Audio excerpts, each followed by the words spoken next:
In this free giveaway, I'm going to show you a couple of key reasons as to why your dog is dragging you out of your property and down the street, and how to turn it all around so that you are back in total control.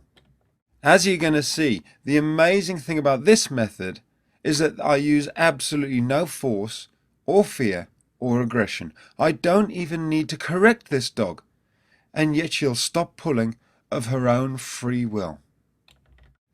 A lot of people fail to realize that unless you first establish yourself as the pack leader in the house, your dog will never let you be the pack leader on the walk, and so they'll always pull you.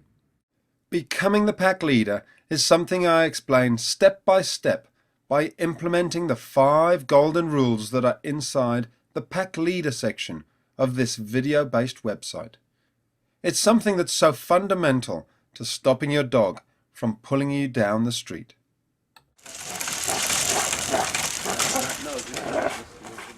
Just to give you a bit of background, I came to work with Bella as she was being aggressive with another dog in the house. She's clearly a strong dog and she's got a lot of energy that she was demonstrating when I turned up. Bring your tire. Bella, come here. Come here. Good girl. Also, it's worth pointing out that Bella is usually walked on a check chain. But as you can see, she either doesn't like it or she's playing a game. But I'm going to show you how you won't even need one when you know how to walk your dog properly. So here we are at the very start of the walk, and I've just attached a simple lead to her simple flat collar. There's no check chain. And then I'm going to stand up and just wait for her to calm down. I want a nice loose leash before I actually start walking.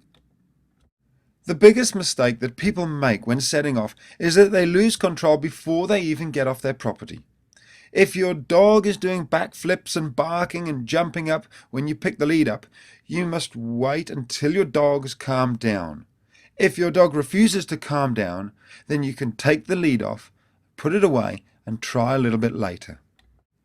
Whether your dog will respect you when you put the lead on them, or whether they'll pull you, comes back to whether you first established yourself as the pack leader and your dog has that respect for you or not.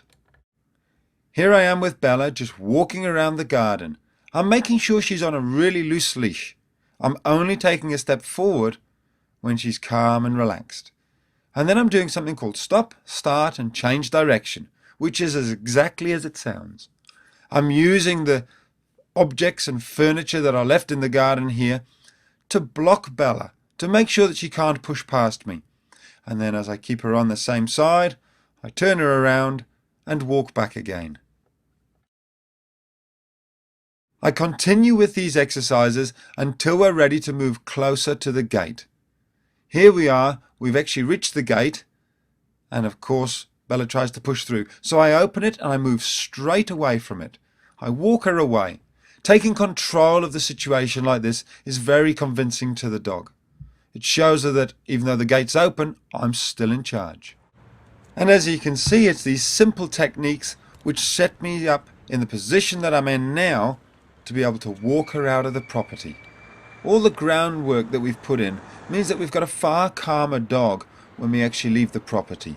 It's only going to take a couple of seconds before she starts to respond and understand that outside, just like inside, we're in charge and she should be listening to us. We've virtually got a different dog immediately.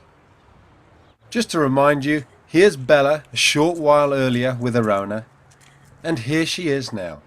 If you're patient and take your time, then with a bit of knowledge, you can have the dog you've always dreamed of walking beside you quicker than you'd ever imagine. Inside this site, you can watch the entire video of me working with Bella, from the second I pick up the lead and put it on her until we're walking calmly down the street together. You can also see how we got her relationship with Asterix back on track. There's nothing left out, so that you can follow it exactly, step by step, until you get to this stage, where you aren't even holding the lead, and your dog is walking by your side. Not even holding the lead, she's just walking next to me. Once you've put in place the 5 golden rules to becoming the pack leader that are shown on the site, then you'll be in a position to train your dog.